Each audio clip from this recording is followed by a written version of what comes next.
asset stripping. Well, Louise Ellman is chair of the committee. Kent County Council did say that they were going to work with Thanet to try and look at possibilities, but it doesn't look as if they actually did very much. North Thanet MP Roger Gale told BBC Radio Kent this morning he agrees with the committee. I think they've absolutely got a point. It's not a question of Kent County Council, to be more exact, its leader doing something, anything. It's a question of doing something. The County Council passed a resolution unanimously supporting the airport and Thanet Council in its endeavours to go for a CPO. Fairly shortly after that, the leader of Kent County Council pulled the rug out from under Thanet, and I'm not entirely surprised. In fact, I'm not at all surprised that the Select Committee has been critical. Well, our leader, Paul Carter, joins us now. You're hearing that, Paul, there this morning.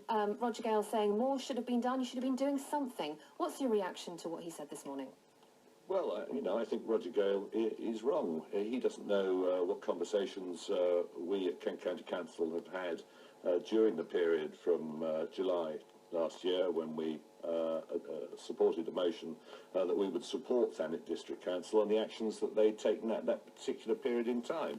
And we've worked very, very closely with Thanet District Council. And, I've read the details of what we said we'd do, and we've done everything that we could possibly have done in helping and supporting Thanet District Council. At that time, they had commissioned an independent feasibility study into the viability of the airport at Manston, and the conclusion was, unless somebody's got at least £100 million to start off with, the viability of that airport will always be enormously challenging. But he says people want an airport, and KCC were distracted by the possibility of development. What's your reaction to that, then? Well, what I would like to see is the owners of Manston Airport creating significant employment opportunities for the people of East Kent and helping to support and grow the East Kent economy. And that's my primary interest.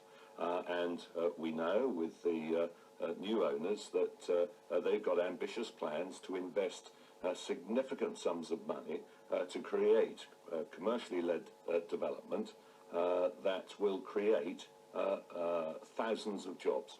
One of the queries, though, is that KCC obviously have more facilities, more legal expertise, could perhaps have supported Thanet Council, who don't have that sort of infrastructure, a little bit more over this issue. Yeah, and we offered that legal support to Iris Johnson as the leader of Thanet District Council. We did ask, as alongside the feasibility study, they asked for expressions of interest from the market, of people that might want to continue to run an airport, to submit their business cases, to see whether or not there was a viable business proposition worthy potentially of a CPO order being put into place. And Thanet District Council decided that there was no such proposition that came across their table worthy of a CPO process. We asked to see copies of those feasibility reports from one of the airport operators at Manston, and sadly they have not been forthcoming.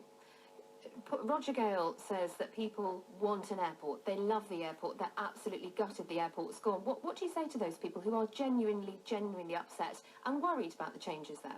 Well, I get a lot of press, as you can imagine, from people that would like to see an airport retained, and a lot of correspondence from people that say the position that I've taken is that we must act in the best interest of the broader East Kent population in creating employment and job opportunities, and make sure that we support people that have got the vision and the money to turn Manston Airport into a big employment centre.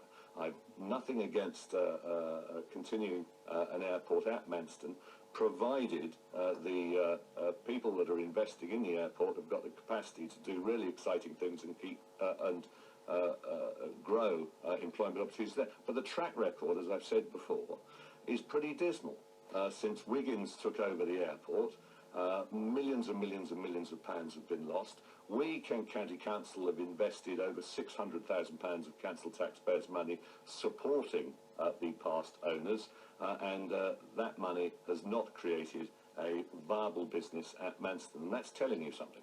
Very, very quick one about Anne Gloag and the recommendation that she put the agreement into the public domain because there are allegations of asset stripping.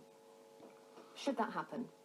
Well, I personally believe that Anne Clogue's original acquisition of the airport her intent was honourable to try and run it for 2 years and then have a review to see whether or not the business was growing and starting to be viable or not. Events that took place that have been reported in the more detailed Hansard report of the interviews at the Select Committee, events transpired that were all very negative and had serious impact on the viability of the airport. So, you know, as I say, they came to, within about 5-6 months, a conclusion that the viability of the airport was very, very negative, and they took an early decision for closure. I was bitterly disappointed by that decision.